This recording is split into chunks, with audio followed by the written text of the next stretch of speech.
Bismillahirrahmanirrahim. Assalamualaikum warahmatullahi wabarakatuh. Alhamdulillahirabbil alamin. Wassalatu wassalamu ala asyrafil anbiya wal mursalin wa ala alihi wa sahbihi ajmain. Pemirsa, sahabat TPNU Medan yang kami muliakan, yang dimuliakan Allah Subhanahu wa taala.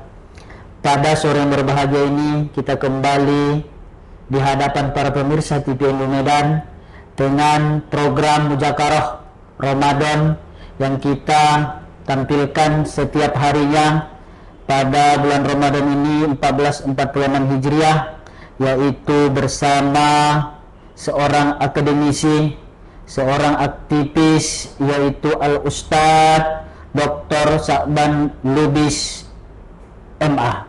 Assalamualaikum warahmatullahi wabarakatuh, Ustaz. Waalaikumsalam warahmatullahi wabarakatuh.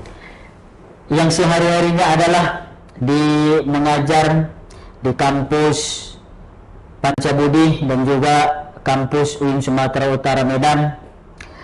Dan Dr. Sa'ban Lubis ini sehari-harinya aktif di pengurus cabang Nahdlatul Ulama Kota Medan.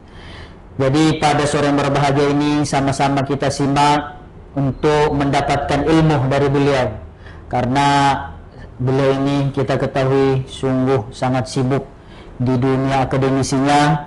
Pada sore yang berbahagia ini kita membahas tentang keutamaan 10 hari terakhir Ramadan dan amalan di dalamnya. Mudah-mudahan nanti kita mendapatkan suatu ilmu, suatu yang bisa kita amalkan. Kepada Al-Ustadz kami persilakan dengan segala hormat.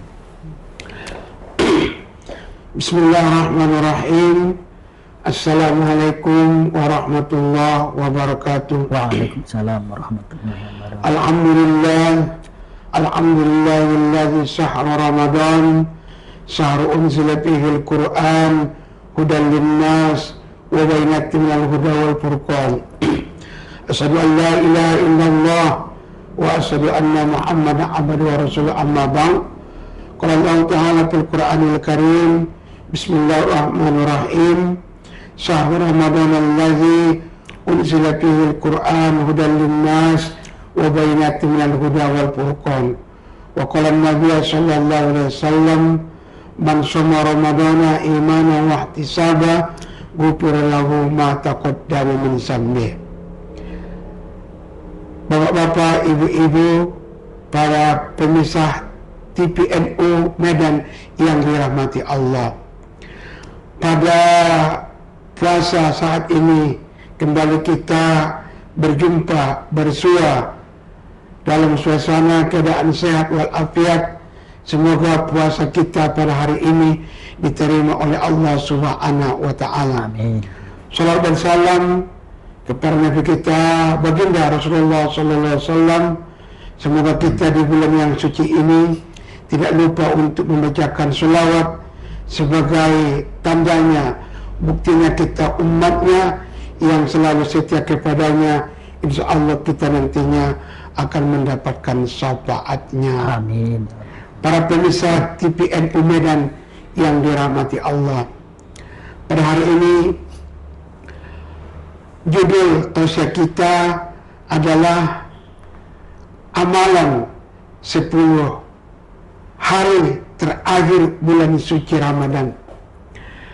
Tentunya seperti yang kita dengar dan banyak kita membaca, banyak kita mendengarkan, sepenuhnya bulan suci Ramadan itu adalah bulan yang mulia dan bulan yang penuh berkah. Makanya bulan suci Ramadan disebut dengan bulan suci dan bulan berkah. Di syahrul Ramadan, bulan Ramadan itu dikatakan bulan berkah, ada juga bulan yang suci. Kenapa? Karena bulan suci Ramadan dipilih oleh Allah, hambanya yang melakukan kebaikan dilipat gandakan pahalanya. Itu adalah kelebihan yang diberikan Allah kepada umat Muhammad sallallahu alaihi wasallam dan belum pernah diberikan kepada umat-umat sebelumnya. kalau kita melihat para pemirsa TV NU Medan yang dirahmati Allah, Allah memanggil orang untuk melaksanakan ibadah puasa bukan dengan sembarangan orang, khususnya dipanggil orang beriman. Ya ayyuhallazina amanu, wahai orang yang beriman. Bukan dipanggil ya ayyuhan nas, wahai sekalian manusia. Tidak. Bukan dipanggil ya ayyuhal mu'minun, bukan, tetapi ya ayyuhallazina amanu, wahai orang beriman. Jadi ketika dipanggil orang beriman, maka orang beriman inilah para pemirsa TPNU Medan yang dirahmati Allah akan selamat ibadah puasanya dari awal sampai akhir. Karena kekuatan orang beriman ini tidak pantang menyerah, tidak pantang mundur dari awal sampai akhir. Tapi ada juga sebagian kita lihat pada awal Ramadan banyak orang Islam melaksanakan ibadah puasa berjamaah di masjid, sholat tarawih seminggu, 2 minggu. Tapi pilihan-pilihan orang yang beramal pada bulan suci Ramadan 10 terakhir, maka inilah imannya yang paling sempurna, iman yang paling kamil. Makanya orang beriman yang akan selamat amalannya, ibadahnya pada bulan suci Ramadan. Tentunya ibadah-ibadah yang semuanya di bulan suci Ramadan bermanfaat, tapi dipilih 10 terakhir. Kenapa 10 terakhir bulan suci Ramadan dikhususkan ada amalan-amalan? Karena pada 10 terakhir orang semuanya sudah mulai sibuk. Dengan apa? Dengan persiapan yang lain. 10 terakhir mungkin sebagian orang sudah capek melaksanakan ibadah puasa. Pagi hari, setiap hari lapar, haus, malam hari juga harus melaksanakan amal ibadah. Jadi kalau imannya sedikit, maka karena kecapean pada siang hari, maka pada malam hari dia tidak mau lagi beramal. Makanya orang beriman, ya, dari awal sampai akhir dia antisipasi, karena 10 terakhir adalah amalan dan amalan-amalan yang paling bagus. Apa amalan yang diajarkan oleh Nabi kita kepada kita 10 terakhir bulan suci Ramadan? Tentunya ada beberapa amalan. Yang pertama, amalan yang diajarkan oleh Nabi kita, yang hadis ini dilihat oleh Aisyah. Amalan Rasulullah SAW qamal laylah, amalan yang diamalkan oleh Rasulullah yang dilihat oleh Aisyah, qamal layl, dia adalah mendirikan malam. Arti koma itu mendirikan malam, yaitu sholat malam. Makanya tarawih juga dikatakan dia qamal layl, melaksanakan sholat malam. Ini sholat malam itu termasuk sholat tarawih, karena malam didirikan. Nggak pernah sholat tarawih siang hari didirikan, dilaksanakan, tetap dia malam hari.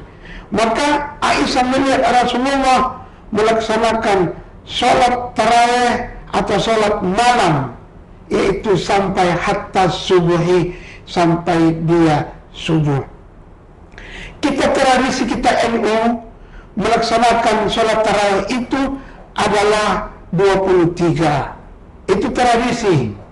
Apakah ada dalilnya? Banyak. Yang 11 juga ada. Tapi kalau kita lihat dalil yang 23 itu adalah yang diawali oleh Umar bin Khattab, 23. Kalau kita lihat Kalau pernah kita berjalan-jalan ibadah puasa ke Makkah atau ke Madinah pada bulan puasa, ya ahli Madinah bukan lagi 23 ibadah salat malam yang mereka laksanakan, mereka hampir 40 rakaat setiap malam. Kenapa? Karena mereka adalah mengimbangi orang-orang yang ada di Makkah. Karena orang yang ada di Makkah pada saat itu mereka habis sholat tarawih, bisa mereka melaksanakan tawaf di Ka'bah, sementara orang Madinah tidak bisa tawaf di Makkah. Dan bagaimana? Karena mereka berlomba-lomba untuk melaksanakan kebaikan amal ibadah, maka mereka tambah rakaatnya. Itu adalah amalan qiyamul lail. Dalam hadis Nabi juga disebutkan ada mengqama Lailatul Qadar. Siapa yang menghidupkan malam Lailatul Qadar, ghufira lahu ma taqaddama min dzambi. Diampuni dosanya. Ada man shoma ramadana, man shoma ramadana imanan wa ihtisaban, ghufira lahu ma taqaddama min dzambi. Itu diawali yang pertama. Tapi mengqama Lailatul Qadar, pada menghidupkan malam Lailatul Qadar adalah diampuni dosanya.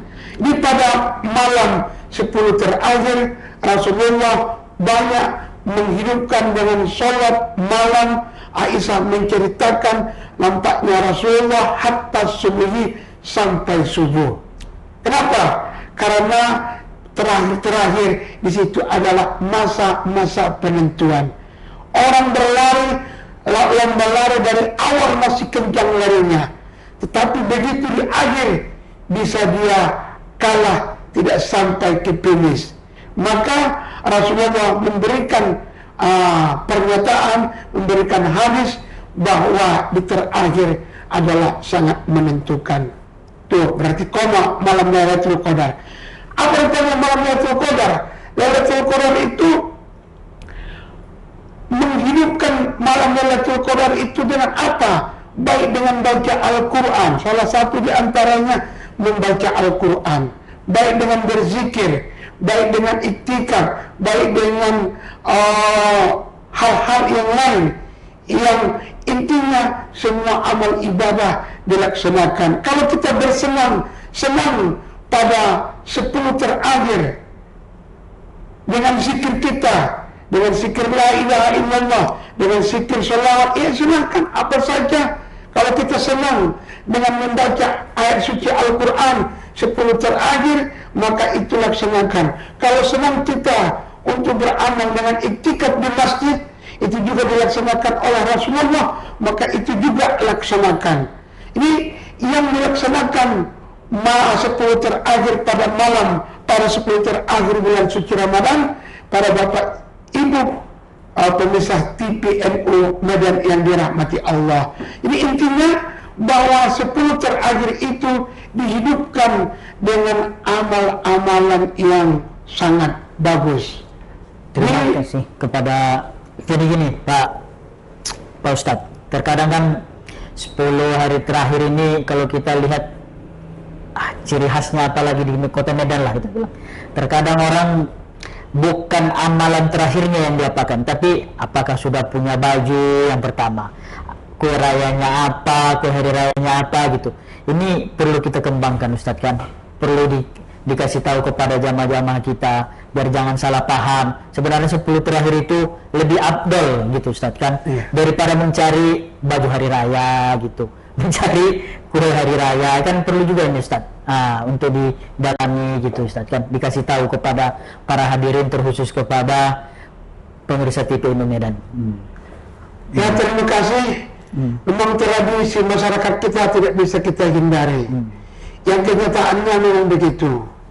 10 terakhir sudah kendor untuk melaksanakan amal ibadah pada malam-malam 10 terakhir. Banyak orang memikirkan baju hari raya, banyak memikirkan kue hari raya, karena tradisi yang ada, khususnya masyarakat yang ada di kota Medan, banyak orang merantau. Ini begitu 10 terakhir yang dipikirkan adalah aksesoris lebaran.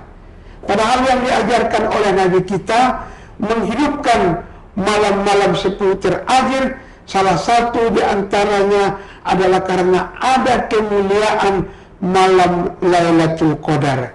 Yang diajarkan Nabi beramal di malam Lailatul Qadar. Malam Lailatul Qadar itu malam 21, malam 23, malam 25, malam 27, malam 29. Itu adalah malam Lailatul Qadar, yaitu malam ganjil. Tapi kalau kita biasanya berbeda, yang diajarkan Nabi itu, tapi kita yang sering kita amalkan adalah malam Lailatul Bakar. Bakar kue, buat kue. Ini yang diajarkan Nabi, malam Lailatul Qadar, tapi kita kebanyakan adalah malam Lailatul Bakar. Setiap malam dia masak kue. Kue ini, kue ini, kue ini, kue ini. Untuk apa? Persiapan pulang kampung supaya dibawa ke tempat mertua. Ya, ke tempat ke tempat ke pulang kampung supaya kita dibilang menantu yang berhasil di kota. Ini tradisi ini memang tidak ada salahnya. Iya. Bahwa oleh-oleh juga membahagiakan mertua, membahagiakan keluarga juga tidak masalah. Tapi kue bisa siap, tapi juga amalan juga harus dilaksanakan. Padahal intinya amalan itulah yang harus kita kerjakan, karena di situ adalah khairun min alfi syahri, lebih baik daripada 1000 bulan. 1000 bulan itu kira-kira 80 tahun. Kita beramal pada malam Lailatul Qadar 1 tahun sudah dibandingkan dengan 1000 tahun atau 80 tahun kita umur kita. 80 tahun kita manfaatkan untuk beramal sudah sungguh luar biasa. Padahal itu didapatkan di bulan suci Ramadan. Dan untuk mendapatkan Lailatul Qadar itu para ulama berbeda pendapat. Kalau menurut Imam Al-Ghazali, kapan malam Lailatul Qadar itu datangnya, itu dilihat dari kapan itu puasa. Nah, kapan jatuhnya hari puasa, maka itulah menentukan malam Lailatul Qadar. Kalau seperti tahun ini kita melaksanakan ibadah puasa hari Minggu, karena kita mulai tarawih adalah malam Minggu, ya berarti hari Minggu satu puasa, maka malam Lailatul Qadarnya jatuh pada malam 29. Jadi malam Lailatul Qadar menurut Imam Al-Ghazali ditentukan kapan jatuhnya hari pertama puasa. Kenapa tahu mereka itu? Dan mereka itu tahu karena mereka intip kebiasaan setiap tahun bulan suci Ramadan itu kapan jatuhnya, dan mereka merasakan kehadiran bulan suci Ramadan itu dan malam Lailatul Qadar. Dan ini juga pernah dikasih tahu oleh guru-guru kami, ayah-ayah kami waktu belajar di Mustopolia Purwabaru. Maka Lailatul Qadar itu ditentukan dari hari pertama puasa. Mungkin itu sebagai tambahannya. Terima kasih kepada Ustadz. Alhamdulillah pada sore yang berbahagia ini begitu menarik tema yang kita bahas. Jadi pada dasarnya kajian ini kurang panjang untuk kita ceritakan, untuk kita kaji, tapi karena melihat waktu dan situasi kita yang berpuasa pada sore berbahagia ini, para pemirsa sahabat TV Medan yang kami muliakan, jadi Ustadz untuk menutup segmen kita ini sekilas untuk memberikan intisari daripada materi kajian kita pada sore berbahagia ini. Ya, terima kasih sebagai penutup terakhir pertemuan kita pada hari ini atau bulan puasa tahun ini. Marilah kita hidupkan amalan-amalan 10 terakhir bulan Ramadan. Karena amalan-amalan yang kita dapatkan tahun ini akan dicatat oleh Allah, dan ibadah puasa tahun ini tidak akan ada lagi untuk tahun-tahun berikutnya. Insya Allah pada tahun akan datang maka situasi dan kondisi akan berubah kembali. Terima kasih Al Ustadz, mudah-mudahan salam sukses untuk Ustadz. Kita mudah-mudahan pada sore yang berbahagia ini kita sampaikan kajian untuk sore hari yang berbahagia ini. Kurang lebihnya mohon maaf, kami mengundur diri. Allahumma taufiq. Assalamualaikum warahmatullahi wabarakatuh. Waalaikumsalam warahmatullahi wabarakatuh.